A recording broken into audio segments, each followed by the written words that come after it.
apabila telah lenyap atau fana sifatnya hamba, maka nyatalah sifatnya Allah.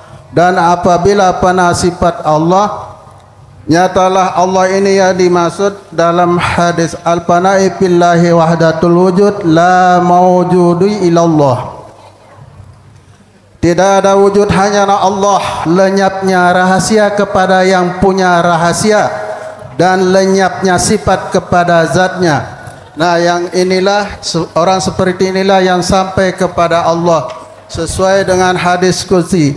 Iza ahbabtu abdi ahastuhu fa iza ahastuhu habistu. Apabila aku cinta kepada hambaku, maka aku ambil dia, dan apabila aku mengambilnya, aku inilah sebagai gantinya. Mohon nanti dijelaskan maknanya Abah Guru Yai. Dan pertanyaan yang kedua terkait hal semedi atau halwat. Untuk mencapai kesempurnaan dalam halwat itu, apakah harus selama 40 hari 40 malam seperti halwatnya Nabi Yunus di dalam perut ikan, dan seperti halwatnya Nabi Musa di Bukit Tursina? Dan pernah saya dengar Abah Yai Guru mengatakan halwat seperti ayam yang sedang mengeram, tidak akan meninggalkan sarangnya kecuali telurnya sudah menetas. Nah, di sini pertanyaannya, apakah selama halwat itu kita akan fokus selama 40 hari 40 malam, dan tempatnya apakah di kamar khusus atau uzlah di tempat yang sepi seperti di hutan atau di kebun? Dan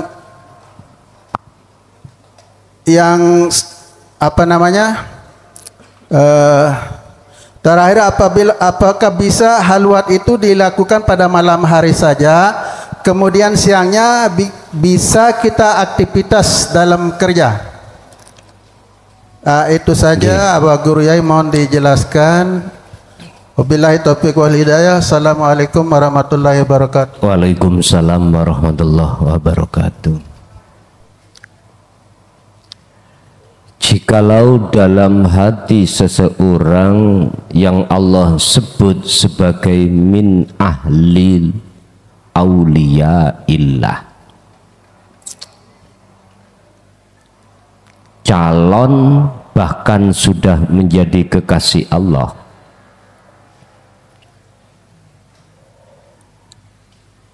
itu kefanaan sifat nama zatnya,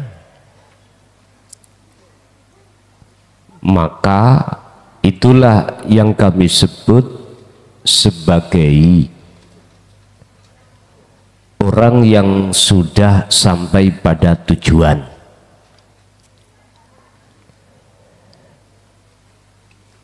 Proses-proses khalwat itu memang yakfur bitauhid.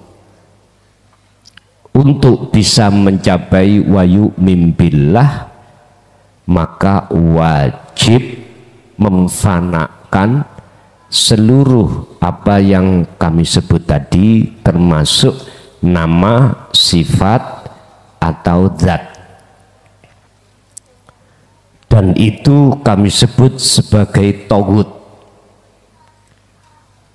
Hal ini Allah jelaskan di dalam surah Al-Baqarah ayat 256. Wa may yakfur bitauhidi wa yu'min billah. Barang siapa meninggalkan dalam hatinya yang disebut tauhid wa yu'min billah, maka dia akan sampai pada tujuannya adalah Allah. Jadi nyatanya wujud Allah itu setelah fananya selain Allah di dalam hati seorang calon kekasih Allah. Kalau sudah fana dan nyatanya wujudnya Allah, berarti ini sebagai kekasih Allah, sesuai apa yang Allah jelaskan di dalam surah Yunus ayat 62 dan 63. Inna awliya Allah, sesungguhnya para kekasih Allah ikulah khaufun alaihim walahum yahzanun. Yang namanya wujud sakliyane Allah itu sudah enggak ada. Cuman di situ ayatnya itu bahasanya pakai bahasa sanepan, la khaufun alaihim walahum artinya tatmainnul qulub. Rasa khawatir, rasa takut, aku mlebun rokok apa gak,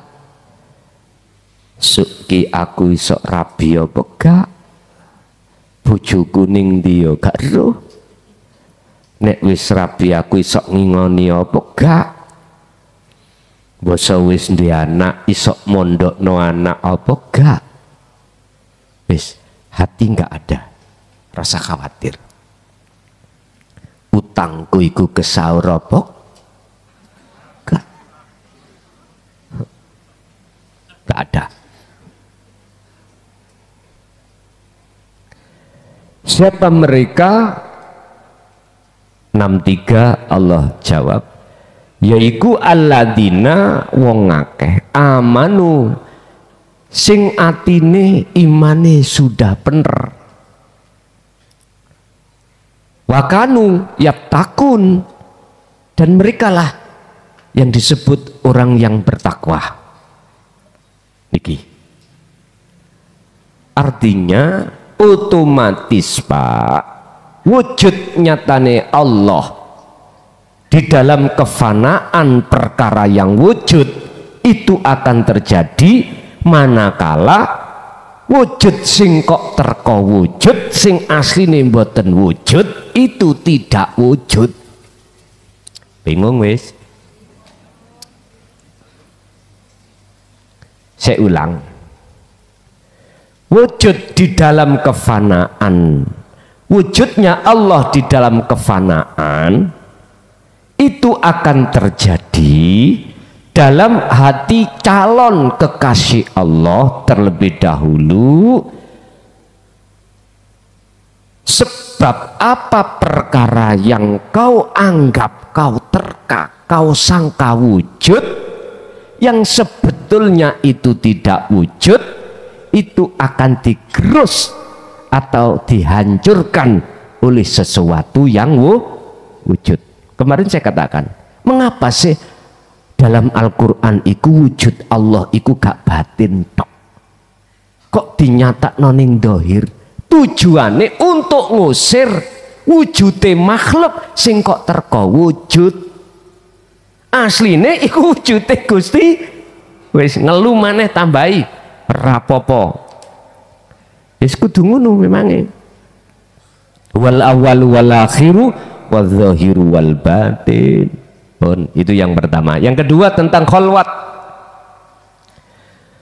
Memang zaman para rasul kekasih Allah itu Pak, ada ceritanya sendiri-sendiri, termasuk Nabi Yunus, termasuk Nabi Musa memakai bahasa 40 hari 40 malam.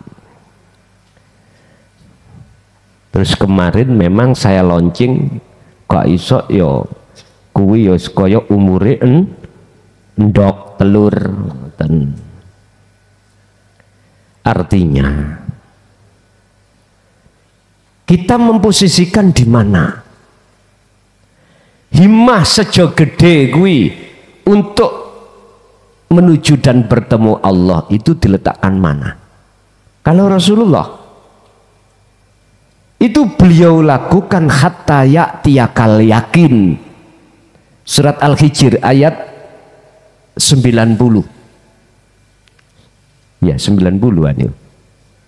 Ayat terakhir niku. 99 apa piye? 99 nggih. beliau lakukan itu sampai akhir hayat. Mengapa saya muncul kalimat 40 hari 40 malam?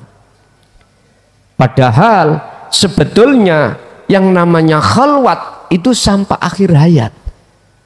Itu semata-mata jenengan ini fokus di dalam 40 hari 40 malam itu melatih supaya dilepas 40 hari 40 malam ini mudah jenengan iki menemui Allah sampai akhir hayat. Ngoten lho karepe. Apakah ini hanya dilakukan malam hari? Wa minal laili fasjud lahu fasabbihu lailan tawilan. Ndak. Mungkin kita harus geser di dalam surah Al-Ahzab ayat 42-43. Dzikir itu dilakukan yo siang yo malam. Khalwat, uzlah, bertapa, meditasi itu tidak mengenal waktu dan tempat. Miturut surat tersebut Al-Ahzab tadi, siang maupun malam jenengan iki hati harus gecoan dengan dzikir sirul asr sampai fana'ud dzikri. Kalau sudah sampai fana'ud dzikri, jenengan muncul ning atiku, nggak usah sirul asr terus fana'ud dzikri, monggo. Dan itu nggak salah. Itu nggak salah. Karena sudah sampai ke fana'ud dzikri. Kalau belum, itu tetap kita harus mengasah su'aul basyirah sampai hakul basyirah. Mungkin dilihat dalam surah Al-Anbiya ayat 29, kalau enggak 27, 29. Surah Al-Anbiya.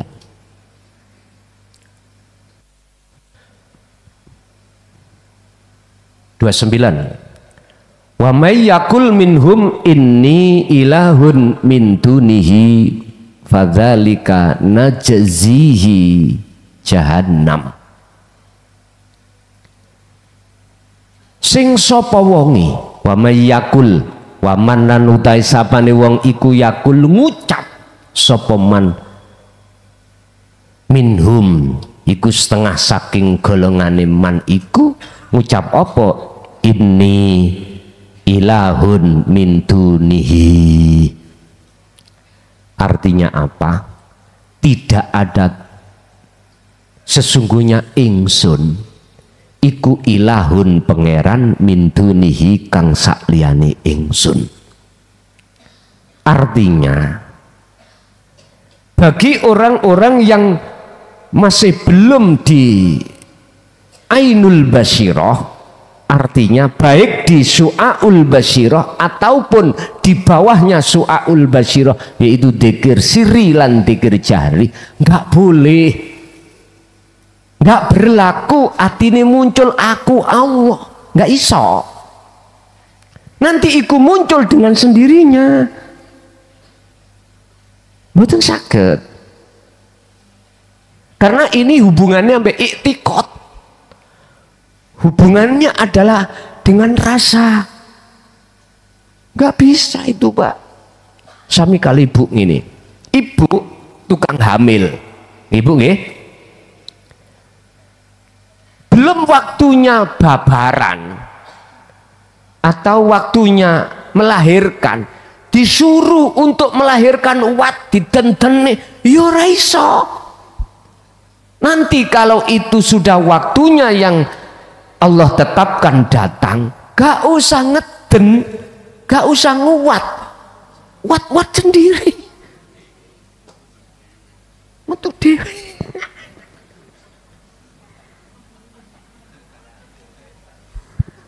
Loh, itu alam apa ayat kauniyah, Pak Bu, itu ya ayatnya Allah. Maksudnya itu ya seperti itu. Intinya dalam hati jenengan tidak akan pernah bisa muncul aku Allah manakala belum sampai ke ain sampai hakul basiroh, belum. Itu nanti munculnya dengan sendirinya. Sehingga ayat ini dikatakan, dan barang siapa di antara mereka berkata sungguh aku adalah Tuhan selain Allah, maka orang itu kami beri balasan dengan jahanam. Berarti siksa tak? Siksa durung waktu nih kok ya dipaksa-paksa kok muncul dewe Pak. Bon.